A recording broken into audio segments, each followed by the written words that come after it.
ఇవాళ ఉదయం 8 గంటలకు నల్గొండ, వరంగల్, ఖమ్మం గ్రాడ్యుయేట్ ఎమ్మెల్సీ ఉప ఎన్నికల కౌంటింగ్ ప్రారంభమైంది. రాష్ట్ర గిడ్డంగుల సంస్థ కార్పొరేషన్ గోడౌన్లో కౌంటింగ్ ప్రక్రియ కొనసాగనుంది. మొత్తం పోలైన ఓట్లు 3,36,013 కాగా ఈ ఉప ఎన్నిక బరిలో 52 మంది అభ్యర్థులు ఉన్నారు. కౌంటింగ్ కోసం 4 హాల్స్లో 96 టేబుల్స్ను అధికారులు ఏర్పాటు చేశారు.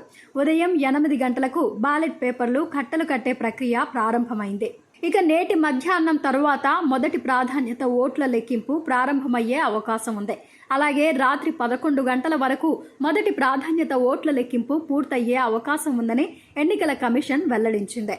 పోలై చెల్లిన ఓట్లలో సగం కంటే ఎక్కువ వచ్చిన అభ్యర్థిని విజేతగా ఈసీ ప్రకటించే అవకాశం ఉంది. గెలవడానికి కావలసిన కోటా ఓట్లు వచ్చేంత వరకు కౌంటింగ్ ప్రక్రియ కొనసాగనుంది. అయితే ఈసారి కౌంటింగ్ కోసం 96 టేబుల్స్ ఏర్పాటు చేశారు. ఒక్కో టేబుల్కు 500 చొప్పున ఒక రౌండ్లో 48,000 ఓట్లు లెక్కింపు చేస్తారు. మొదటి ప్రాధాన్యత ఓట్ల లెక్కింపు 7 రౌండ్లలో పూర్తి కానుంది. మొదటి ప్రాధాన్యత ఓట్లలో ఫలితం తేలనట్లయితే రెండో ప్రాధాన్యత ఓట్ల లెక్కింపు కూడా ఇదే ప్రాసెస్లో కొనసాగుతుంది. ఓట్ల లెక్కింపు జరిగే క్రమంలో చెల్లని ఓట్లను పక్కన పెట్టేనున్నట్లుగా తెలుస్తోంది. అయితే నల్గొండ, ఖమ్మం, వరంగల్ పట్టభద్రుల ఎమ్మెల్సీ ఎన్నికల కౌంటింగ్లో మధ్యాహ్నం 3 గంటల తర్వాతే తొలి ప్రాధాన్యత ఓట్ల లెక్కింపు జరగనున్నట్లుగా తెలుస్తోంది.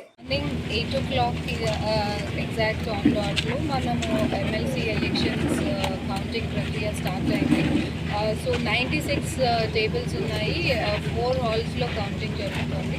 ఇది లాస్ట్ టైం కన్నా టేబుల్స్ డబుల్ చేయడం జరిగింది అండ్ కౌంటింగ్ స్పీడప్ చేయడం జరిగింది. ఇప్పుడు వరకు 4 రౌండ్స్ కంప్లీట్ అయినాయి. అంటే 4 రౌండ్స్ ఆఫ్ బండ్లింగ్ జరుగుతుంది. 4 బాక్సెస్ ఓపెన్ అయినాయి.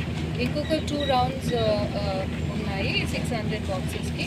ఇప్పుడు 400 దాకా కౌంటింగ్ బండ్లింగ్ చేయడం జరిగింది. బండ్లింగ్ 25 బండిల్స్ చేస్తారు ఫస్ట్ రౌండ్లో. సో ఆ బండ్లింగ్ ప్రాసెస్ నడుస్తుంది. దీని తర్వాత ఇది expected to complete around 1 o'clock. ఆ 1 o'clock నుంచి మనము నెక్స్ట్ రౌండ్ టేకప్ చేయడం జరుగుతుంది. ఆ రౌండ్లో ఫస్ట్ ప్రిఫరెన్స్ ఓట్స్ వెళ్తున్నాయి అది చూస్తారు. అండ్ ఎలిమినేట్ అంటే రిజెక్షన్ అవుతున్న పేపర్స్ ఏమైనా మిస్టేక్స్ ఉన్నా కానీ వాళ్ళు కరెక్ట్గా మార్కింగ్ చేయలేదు అంటే ఈ పేపర్స్ తీయడం జరుగుతుంది. సో అది ఫస్ట్ రౌండ్ ప్రాసెస్. దాని తర్వాత నుంచి ఒకవేళ ఫస్ట్ రౌండ్లోనే ఎవరైనా హాఫ్ వే మార్క్ వెళ్తే వారిని డిక్లేర్ చేయబడుతుంది. అది అవ్వని పక్షంలో మనము next round elimination round start చేయడం జరుగుతుంది. So elimination round around 5 o'clock 6 o'clock వల్ల మేము యాంటిసిపేట్ చేస్తున్నాము స్టార్ట్ చేయడానికి. ఇది 24/7 కంటిన్యూ అవుతుంది. 2,100 స్టాఫ్ డిఫరెంట్ ర్యాంక్స్లో counting supervisors, micro observer and also counting assistants అందరూ కూడా పనిచేస్తున్నారు ఈ కౌంటింగ్ టేకప్ చేయడానికి. స్టార్ట్ అవుతుంది చెప్పాను కదా. ఇప్పుడు ఓన్లీ బండ్లింగ్ జరుగుతుంది. 25 బండిల్స్ బాక్సెస్ నుంచి తీయడం జరుగుతుంది. దాన్ని 25 బండిల్స్ చేసి పెడతారు. ఆ 25 బండిల్స్ మళ్ళీ 500 per table ఇష్యూ చేస్తాము. అప్పుడు వాళ్ళు అక్కడి నుంచి స్టార్ట్ చేస్తారు. ఫస్ట్ ప్రిఫరెన్స్ ఎవరికి అండ్ రిజెక్ట్ ఇన్వాలిడ్ ఓట్స్ ఎన్ని ఉన్నాయి అవి చేస్తారు. రౌండ్కి వెన్ లెక్క పెట్టడం స్టార్ట్ అయినప్పుడు 500 ఒక టేబుల్ నుంచి స్టార్ట్ అవుతుంది. 500 ఈచ్ టేబుల్. సో మనకి ఇప్పుడు 3.24 lakh ఓట్స్ ఉన్నాయి. వాటిలో ఇన్వాలిడ్ పోతే ఎన్ని వ్యాలిడ్ ఉన్నాయో ఆ వ్యాలిడ్ ఓట్స్లో 50% మార్క్ దాటిన వాళ్ళు డిక్లేర్ చేయొచ్చు.